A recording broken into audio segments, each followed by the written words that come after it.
मान्सूनचा आस असलेला कमी दाबाचा पट्टा उत्तरेकडे झारखंडच्या आसपास गेलाय आणि यातून बंगालच्या उपसागरापर्यंत विस्तारलाय। किनारपट्टीला सक्रिय असलेल्या ऑफशोर ट्रफमुळे राज्यातील हवामानावर प्रभाव पडत आहे। उत्तर महाराष्ट्र आणि विदर्भाच्या काही भागात हवेत उंचावर एक जोड क्षेत्रासारखी स्थिती दिसतीये।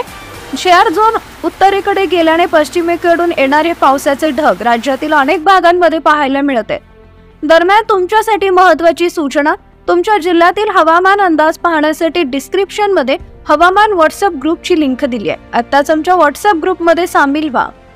नाशिक, नंदुरबार आणि पालघर, ठाणे जिल्ह्याच्या घाटाकडील भागांमध्ये येत्या 24 तासांमध्ये मुसळधार ते अतिमुसळधार पावसाची शक्यता आहे। काही ठिकाणी अतिवृष्टी होण्याची शक्यता वर्तवली जाते। मुंबई, रायगड, पुण्याच्या घाटाकडील भाग, सातारा, कोल्हापूर, सिंधुदुर्ग आणि रत्नागिरी इथंही मुसळधार पावसाची शक्यता आहे।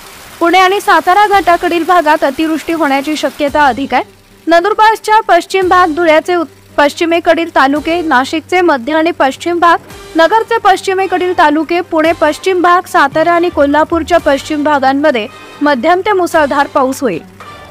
नाशिक, धुळे, छत्रपती संभाजीनगर, नगर, सोलापूर, धाराशिव, बीड, लातूर, परभणी, हिंगोली, नांदेड, बुलढाणा, अकोला, जळगाव, वाशिम, अमरावती, वर्धा, नागपूर, भंडारा, गोंदिया, गडचिरोली आणि चंद्रपूर या भागात पुढील 24 तासांमध्ये काही ठिकाणी मध्यम ते जोरदार पावसाच्या सरी पाहायला मिळतील।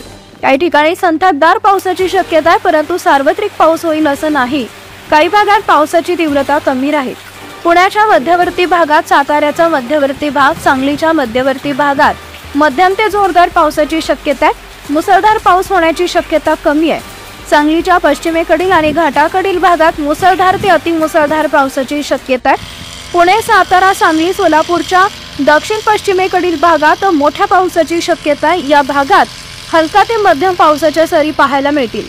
दरम्यान तुमच्यासाठी महत्त्वाची सूचना, तुमच्या जिल्ह्यातील हवामान अंदाज पाहण्यासाठी डिस्क्रिप्शन मध्ये हवामान व्हॉट्सअप ग्रुपची लिंक दिली आहे। आत्ताच आमच्या व्हॉट्सअप ग्रुपमध्ये सामील व्हा। धन्यवाद।